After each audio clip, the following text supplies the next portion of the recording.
One of the things that I distinctly remember about watching The Dark Knight, and then on my rewatches on the DVD and now this Blu-ray, is the sound of the Batpod. And the Batpod is the cycle that Batman is ultimately on once the Tumbler, the Batmobile, gets destroyed. And all the information that discussing is coming directly from the Blu-ray of The Dark Knight from Warner Brothers. And one role I want to highlight is the sound designer, Richard King.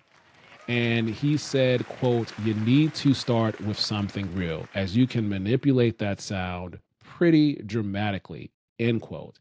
And then also in this featurette, which is about 6 minutes, 42 seconds, he references conversations that he had with the director, Christopher Nolan. Another quote for you, he said, quote, "Chris had the idea it should never shift. It should just keep ascending in pitch like a never stopping force," end quote. And he also talked about the sound designer, Richard King.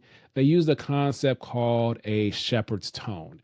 It allows you to continuously change the pitch of something infinitely, and it requires that sound to have a specific pitch.